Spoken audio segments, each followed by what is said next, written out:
ദൈവത്തിരുനാമം മഹത്വപ്പെടട്ടെ. Bible reading പ്രോഗ്രാമിൽ സംബന്ധിക്കുന്ന ഏവർക്കും കർത്തനാമത്തെ സ്നേഹവന്ദനം അറിയിച്ചുകൊണ്ട് 2 രാജാക്കന്മാരുടെ പുസ്തകം 7-ാം അധ്യായമാണ് നമ്മളിന്ന് വായിക്കുകയും ധ്യാനിക്കുകയും ചെയ്യുന്നത്. 7-ാം അധ്യായത്തിൽ എലീശ പ്രവാചകൻ്റെ മറ്റ് ചില അത്ഭുത പ്രവർത്തനങ്ങളെക്കുറിച്ച് പ്രവചനത്തെക്കുറിച്ച് നമ്മളിവിടെ വായിക്കുകയാണ്. നമുക്കറിയാം, ഇതിനു മുമ്പ് രാജ്യം വളരെ ദാരിദ്ര്യത്തിലായി, അമ്മ മക്കളെ ഭക്ഷിക്കുന്ന അവസ്ഥ വരെ വന്നെത്തിയതായി കഴിഞ്ഞ അധ്യായത്തിൽ നമ്മൾ കണ്ടതാണ്. അങ്ങനെ വന്നപ്പോൾ എലീശ പ്രവാചകൻ വന്ന ഇസ്രായേലിലെ രാജാവിനോട് പറയുന്നു, നാളെ ഈ സമയമാകുമ്പോൾ ശമര്യരുടെ ആ പടിവാതിക്കൽ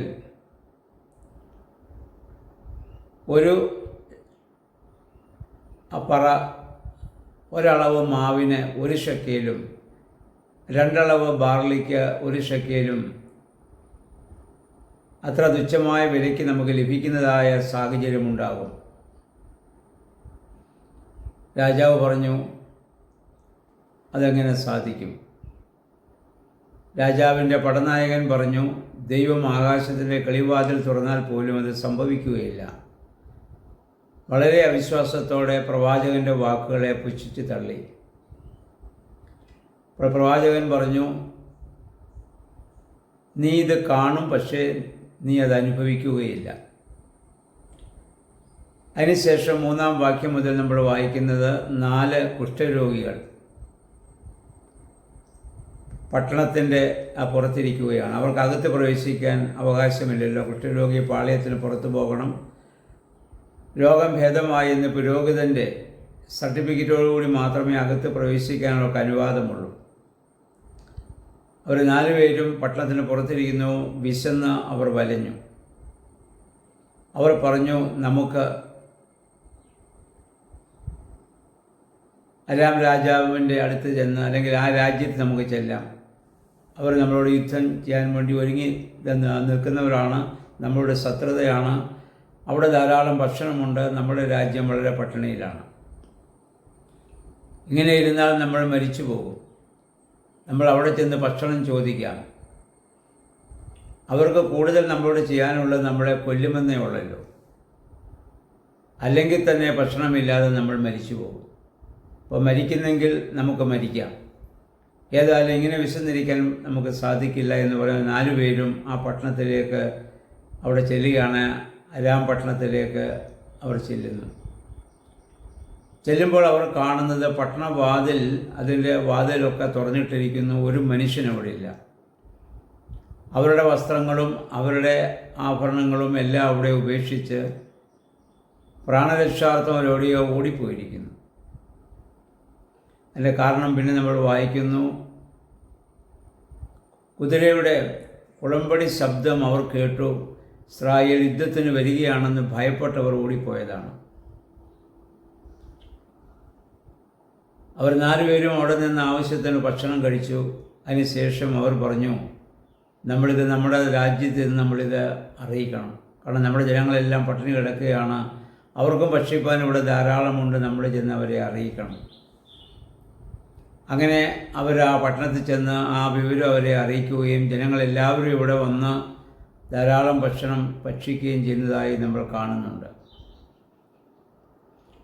പുതിയ നിയമവുമായി നമ്മളിതിനെ ബന്ധപ്പെടുത്തി ചിന്തിക്കുമ്പോൾ സഭയുടെ ദൗത്യം ഇവിടെ വളരെ വ്യക്തമാണ്.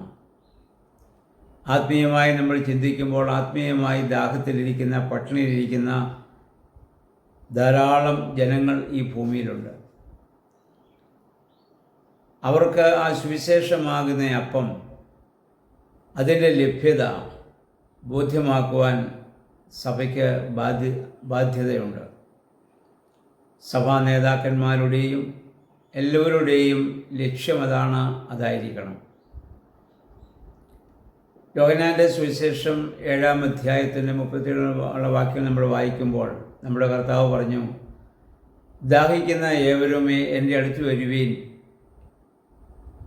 എന്നിൽ നിന്ന് കുടിക്കുന്നവൻ്റെ ഉള്ളിൽ നിന്ന് ജീവജലത്തിൻ്റെ നദി ഒഴുകുമെന്ന്. ഇവിടെ ദാഹം ആത്മീയ ദാഹത്തെക്കുറിച്ചാണ് കർത്താവ് പറയുന്നത്, ശാരീരിക ദാഹത്തെക്കുറിച്ചല്ല. ഒരുവൻ എൻ്റെ അടുത്ത് വന്നാൽ, അല്ല ദൈവത്തിൽ നിന്ന് ഒരുവൻ തൃപ്തനായാൽ അവനിൽ നിന്ന് ജീവജലത്തിൻ്റെ നദി ഒഴുകും. നമുക്കറിയാം, ഒരുവൻ്റെ ദാഹം തീരുവാൻ 4-5 ഗ്ലാസ് വെള്ളം മതി, നമ്മൾ ശാരീരികമായി നമ്മൾ ചിന്തിച്ചാൽ. എന്നാൽ ഒരു നദി ഒഴുകിയാൽ ആരൊക്കെ അതിൽ നിന്ന് പാനം ചെയ്യും? ഭൂമി മുഴുവൻ, ദേശം മുഴുവൻ, അതിൽ ആ നദി പോകുന്ന സ്ഥലത്ത് ആ മണ്ണ് മുഴുവൻ ആ വെള്ളത്തിന് കുടിക്കാൻ സാധിക്കും. പക്ഷിമൃഗാദികളും സസ്യലതാദികൾക്കും അത് കുടിക്കാൻ സാധിക്കും. അവിടെ ജീവൻ അവിടെ നിലനിൽക്കും. ഇതുപോലെ ഒരുവൻ ക്രിസ്തുവിൽ നിന്ന് തൃപ്തനായാൽ അവൻ മുഖാന്തരം അവനായിരിക്കുന്ന സമൂഹവും ഭവനവും ദേശവും ഒക്കെ അനുഗ്രഹിക്കപ്പെടുമെന്നർത്ഥം. ഇതാണ് സഭയെ കൊണ്ടുള്ള ദൈവത്തിൻ്റെ ഉദ്ദേശം. ഭൂമിയിൽ ദൈവത്തിൻ്റെ പ്രതിനിധികളായിട്ട് ഭൂമിയിൽ നിലനിൽക്കുക. കർത്താവ് മുഖാന്തരം ആ കാലത്ത് കർത്താവിൻ്റെ അടുത്ത് വന്ന സകല ജനങ്ങളും സംതൃപ്തരായി. ആശ്വാസത്തിൻ്റെ വചനം അവർക്ക് ലഭിച്ചു. അതുകൊണ്ട് കർത്താവ് ശിഷ്യന്മാരെ അയക്കുമ്പോൾ പറഞ്ഞു, എൻ്റെ പിതാവ് എന്നെ അയച്ചതുപോലെ ഞാൻ നിങ്ങളെ അയക്കുകയാണ്.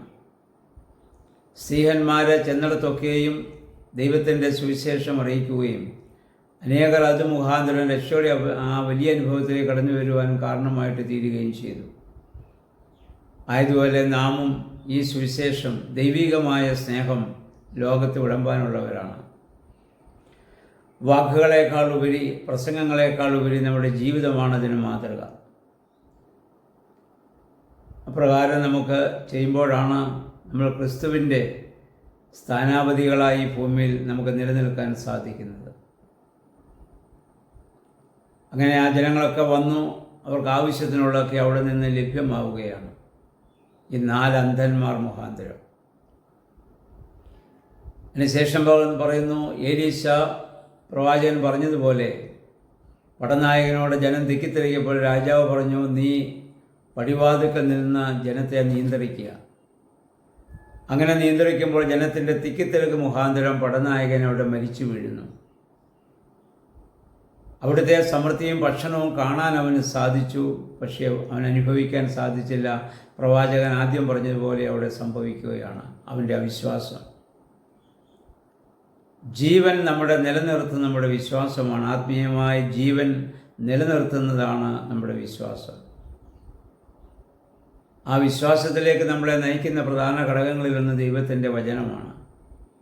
ആ വചനം ദിവസവും വായിക്കുകയും ധ്യാനിക്കുകയും ചിന്തിക്കുകയും ചെയ്യുമ്പോൾ ആ വലിയ ആശ്വാസത്തിൻ്റെ, ജീവൻ്റെ അനുഭവം നമ്മിലുണ്ടാവുകയും അത് ഒരാളിലുണ്ടായാൽ അവൻ മുഖാന്തരം മറ്റനേകർക്ക് അത് അനുഗ്രഹമായിട്ട് ഭവിക്കുകയും ചെയ്യും. അപ്രകാരം ഒരു ജീവിതം നയിക്കുവാൻ ദൈവമേ, പരിശുദ്ധാത്മാവേ, ഞങ്ങളെയും ബലപ്പെടുത്തണമേ, ശക്തീകരിക്കണമേ നമുക്ക് പ്രാർത്ഥിക്കാം. സർവശക്തനായ ദൈവം അതിന് നമ്മെ സഹായിക്കുമാറാകട്ടെ.